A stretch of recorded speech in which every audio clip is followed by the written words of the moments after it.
Tahukah kalian bahwa bahasa Indonesia yang kita gunakan sebagai bahasa resmi kita saat ini merupakan turunan dari bahasa Melayu?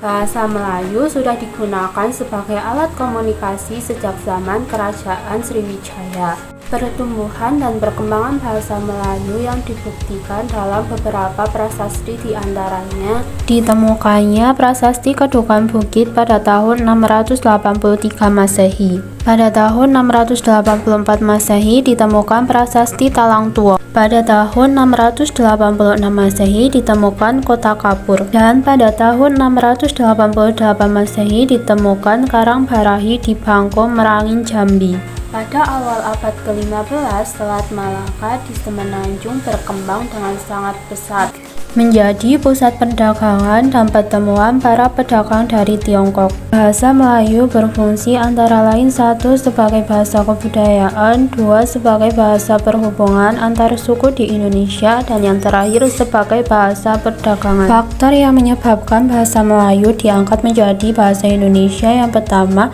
bahasa Melayu merupakan unit franka di Indonesia, bahasa perhubungan dan bahasa perdagangan. 2. Sistem bahasa yang sederhana dan mudah dipahami. 3. Diterima sukarela oleh suku Jawa, suku Sunda, dan suku-suku lainnya. Dan yang terakhir, bahasa Melayu dipakai sebagai bahasa kebudayaan. Penamaan bahasa Indonesia diawali sejak dicanangkannya Sumpah Pemuda pada tanggal 28 Oktober 1928. Berikut terdapat tahun penting yang mengandung perkembangan bahasa Melayu. Yang pertama, tahun 1901 disusun ejaan resmi bahasa Melayu oleh Van Ophuijsen.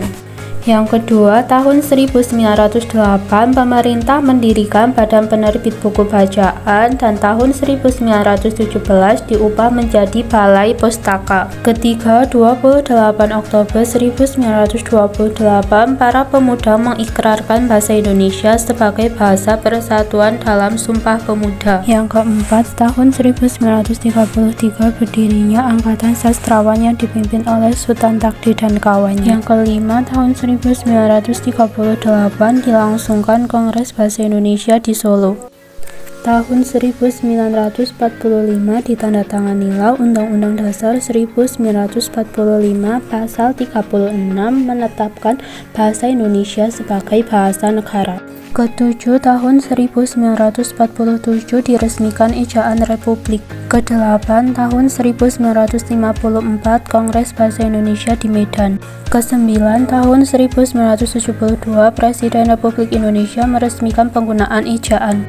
Dan yang terakhir, tahun 1972 Menteri Pendidikan dan Kebudayaan menetapkan pedoman umum ejaan bahasa Indonesia yang disempurnakan dan berlaku di seluruh Indonesia. Kedudukan bahasa Indonesia dibagi menjadi dua, yaitu sebagai bahasa nasional dan sebagai bahasa negara.